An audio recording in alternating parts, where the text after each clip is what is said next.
नमस्कार, आपका स्वागत है। प्रिय विद्यार्थियों, अब तक हम कबीरदास जी की साखियों की व्याख्या करते आए। आपके पाठ्यक्रम में एक और भक्त कवि सूरदास के पद भी सम्मिलित हैं। आज से हम उन्हीं के पदों की व्याख्या करेंगे, लेकिन उससे पूर्व हम सूरदास के बारे में थोड़ी बहुत सामान्य जानकारी, उनका काव्य कैसा है, उनके काव्य की विशेषताएं क्या है, उस पर थोड़ी सी पहले चर्चा करें। प्रिय विद्यार्थियों, जैसा कि आप जानते हैं, सूरदास कृष्ण भक्ति काव्य धारा के प्रमुख कवि हैं। साथ ही विट्ठलनाथ और वल्लभाचार्य जो विट्ठलनाथ के पिता थे, वल्लभाचार्य और विट्ठलनाथ ने अष्टछाप के 8 कवियों की स्थापना की और उन अष्टछाप के कवियों में सूरदास का बहुत ही महत्वपूर्ण स्थान है। इनके जन्म के संदर्भ में किंवदंतियाँ प्रचलित है। वास्तविक रूप में तो कुछ नहीं कहा जा सकता, लेकिन अनुमानतः और जो किंवदंतियाँ प्रचलित है उनके आधार पर इनका जन्म वल्लभगढ़ गुड़गांव के निकट सीही नामक गांव माना जाता है कि ये सारस्वत ब्राह्मण के चौथे पुत्र थे। मैंने बताया कि अष्टचाप के प्रमुख कवि थे और वल्लभाचार्य के शिष्य थे। इनकी भक्ति सख्य भाव की थी। कहने का मतलब, इन्होंने अपने इष्ट श्री कृष्ण की भक्ति सखा मान करके, कृष्ण को ये अपना सखा मानते हैं और इसीलिए इनकी भक्ति सख्य भाव की है। ऐसा माना जाता है कि इनकी उम्र भी 105 वर्ष की हुई थी और उसके बाद इन्होंने अपनी देह का त्याग किया। ऐसा भी माना जाता है कि इन्होंने लगभग 1 लाख पदों की, कुछ विद्वान तो 1.25 लाख पद मानते हैं, हालांकि अब उतने पद उपलब्ध नहीं होते, इतने पदों की इन्होंने रचना की। इनके ग्रंथों में साहित्य लहरी, सूर सारावली और सूर सागर नामक ग्रंथों की चर्चा की जाती है, लेकिन प्रामाणिक रूप से सूर सागर ही इनके द्वारा रचित ग्रंथ माना जाता है। प्रिय विद्यार्थियों, सूरदास के पद मुक्तक काव्य धारा के अंतर्गत आते हैं और इन्होंने अपने काव्य में जो भ्रमर गीत की रचना की, वह इनकी कही जाती है कि लगभग इनकी मौलिक रचना थी। ये एक दृश्य सूरदास का जिससे आप सभी परिचित होंगे। प्रिय विद्यार्थियों, सूरदास ने जीवन भर, ऐसा माना जाता है कि वो अंधे थे, कुछ लोग मानते हैं कि जन्मांध थे, लेकिन उनका रचना को देखकर कैसा नहीं लगता कि वो जन्म से अंधे थे। जिस सौंदर्य का वर्णन उन्होंने किया है, उसे पढ़ करके ये कतई विश्वास नहीं होता कि वो जन्म से ही अंधे थे। अब हम उनके काव्य की कुछ विशेषताओं की बात करें तो सबसे पहले विद्यार्थियों, सूरदास के अनुसार भगवान श्री कृष्ण के अनुग्रह से ही मनुष्य को सद्गति मिल सकती है। अटल भक्ति कर्म भेद, जाति भेद, ज्ञान योग से श्रेष्ठ है। उन्होंने भक्ति को ही श्रेष्ठ माना। प्रिय विद्यार्थियों, उनकी भक्ति में हालांकि उन्होंने सगुण साकार का पक्ष लिया, लेकिन सूर सगुण साकार कृष्ण की भक्ति में गाते हुए कहते हैं कि रूप रेख गुण जाति जुगति बिन, निरालंब मन चक्रिय धावे, सब विधि अगम विचार ही ताते, सूर सगुण लीला पद गावे। वो कहते हैं कि निर्गुण का जब हम बात करते हैं तो मन चक्री के जैसे घूमता है। ये सारे विचार करने के बाद ताते सूर सगुण लीला पद गावे। इसीलिए सूरदास को तो श्री कृष्ण के सगुण रूप पर ही प्रेम है, वही उनके इष्ट हैं, उन्हीं से उनको लगाव है और वे उसी सगुण साकार श्री कृष्ण की बाल लीलाओं का वर्णन करते हैं। उनकी भक्ति सख्य भाव की है। वो कहते हैं, आजू हूँ एक एक करी टरी हो, के तुम ही के हम ही माधो, अपनी भरोसे लरी हो। वो तो बिल्कुल कृष्ण को अपना सखा ही मानते हैं, मित्र ही मानते हैं और उसी रूप में उन्होंने अपने काव्य में उसकी श्री कृष्ण जी की भक्ति की है, उनका वर्णन किया है। विद्यार्थियों, अगली जो बात लिखी है, सूर ने वात्सल्य, श्रृंगार और शांत रसों को मुख्य रूप से अपनाया है। सूर ने अपनी कल्पना और प्रतिभा के सहारे कृष्ण के बाल रूप का अति सुंदर, सरस, सजीव और मनोवैज्ञानिक वर्णन किया है। उनकी बाल लीलाएं इतनी, जो उन्होंने बाल लीलाओं का जो चित्रण किया है वो इतनी श्रेष्ठ है। उसके कुछ उदाहरण मैं आपके सामने रखूं। विद्यार्थियों, सूर बाल मनोवृत्तियों, नटखट चपलताओं के वर्णन में पारंगत है।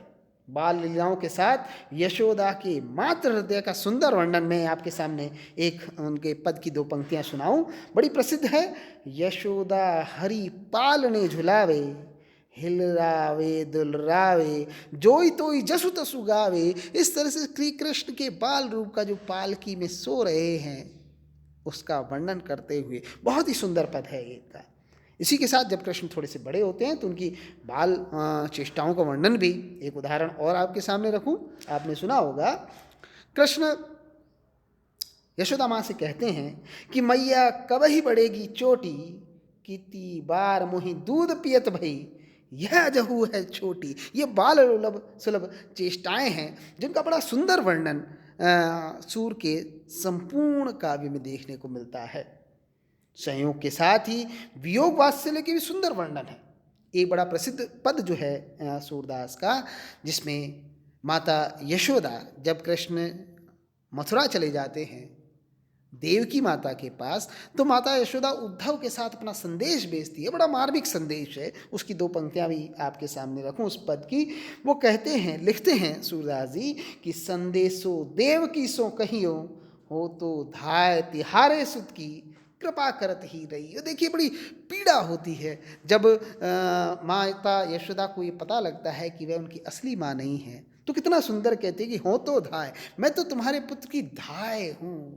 वह माता जिसे तीनों लोक के पालक श्री हरि की माता बनने का सौभाग्य प्राप्त हुआ था, आज वह अपने आप को इतना निरीह मान रही है कि वह कहती है कि हो तो धाय तिहारे सुत की, दया करत ही रहियो। मैं तुम्हारे पुत्र की सिर्फ धाय माँ हूँ, मुझ पर दया बनाए रखना कि मैं श्री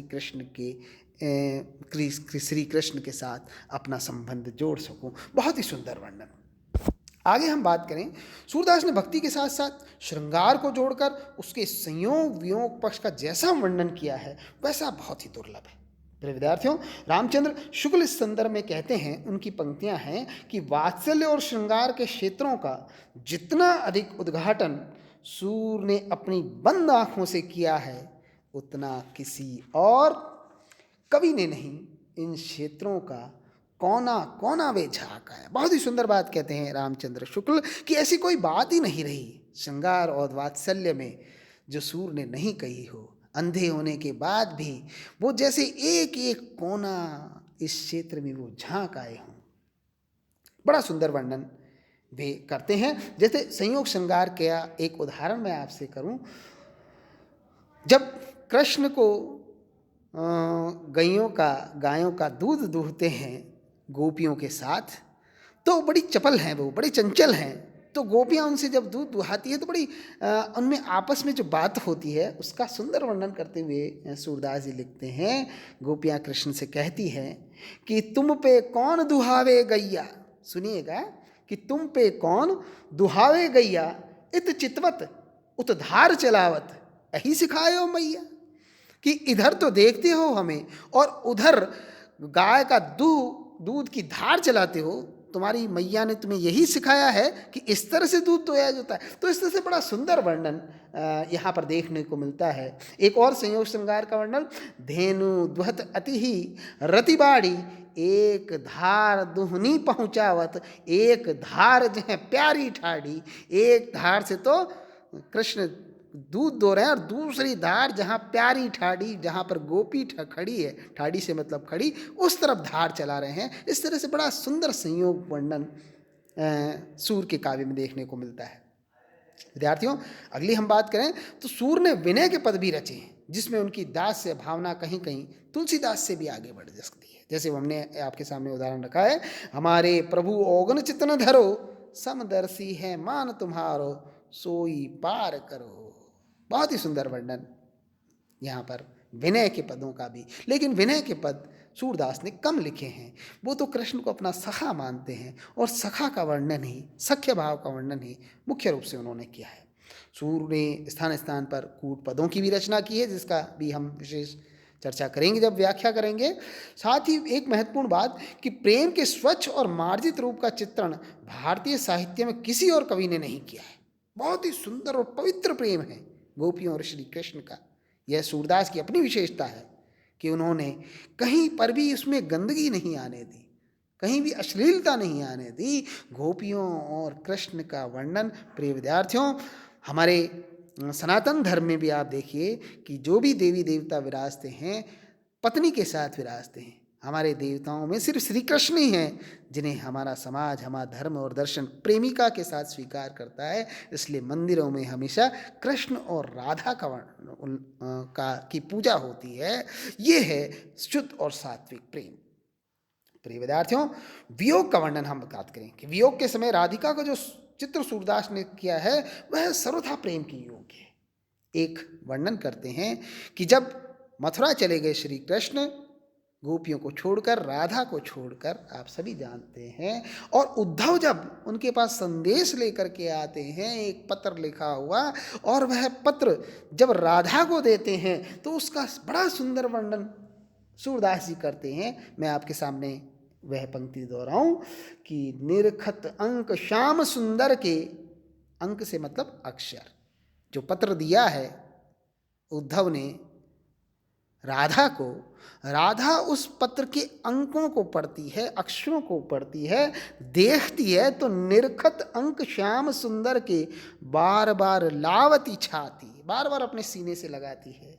लोचन जल कागद मस मिल के वे गई श्याम श्याम की पाती, वह हृदय से लगाती है, उसकी आँखों से, लोचन के जल से जो बरस रहा है उससे वह कागज और स्याही मिल करके वे गई श्याम श्याम की पाती। बड़ा ही सुंदर, वह श्याम की पाती, वह श्याम का पत्र श्याम हो गया, मतलब काला हो गया। इस तरह से बड़ा ही सुंदर वर्णन है। इसी तरह से अमर गीत में भी गोपियाँ उद्धव से कहती है, बड़े भावुक होकर के कहती हैं कि हमारे कृष्ण हमें छोड़ गए, हमारी तो चिंता नहीं है, लेकिन ये गायें भी बड़ी याद करती है। वो एक पद की दो पंक्तियां आपके सामने रखूं।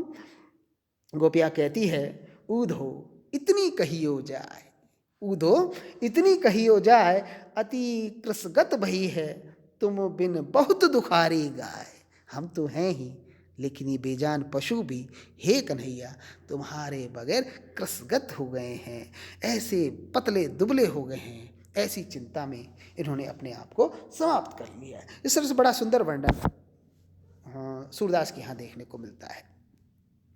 सूर का काव्य भाव पक्ष की दृष्टि से महान नहीं है, कला पक्ष की दृष्टि से वह उतना ही महत्वपूर्ण है। सूर की भाषा सरल, स्वाभाविक तथा वाग वैधिध्यपूर्ण है। वाग विदग्धता जो है वह उनकी उसमें देखने को मिलता है। जैसे एक मैं बता दूं कि किस तरह से वे कहते हैं कि ऊधो जोग बिसरी जहु जाने, बांधूं गांठी कहूँ जानू छूटे, फिर पाछे पछताएं। और एक बात और वो उद्धव से कहती हैं, बड़ी कटुक्ति करती हैं उनसे कि निर्गुण कौन देश को बासी, मधुकर हंसी समझाए सोह दे, बूझती साँच न हासी। इस तरह से उनके कहने का जो ढंग है, वाग वैदग्ध्य से मतलब है कि कहने का जो ढंग है, एक ही बात को कई तरह से कहने में बड़े माहिर हैं। उनकी भाषा के संदर्भ में जैसा यहाँ लिखा है कि ब्रज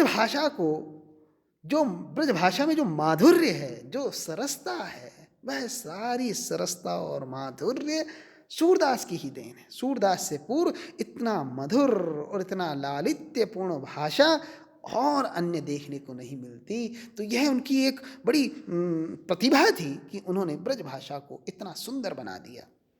इसीलिए हजार प्रसाद द्विवेदी ने भी कहा कि सूरदास जब अपने प्रिय विषय का वर्णन शुरू करते हैं तो मानो अलंकार शास्त्र हाथ जोड़कर उनके पीछे पीछे दौड़ा करता है। वो अलंकारों को नहीं चुनते, बल्कि अलंकार दौड़े दौड़े उनके साथ आते हैं। इतनी सुंदर भाषा है कि उन्हें कहीं आवश्यकता ही नहीं होती कि वे कला पक्ष के ऊपर ध्यान दें।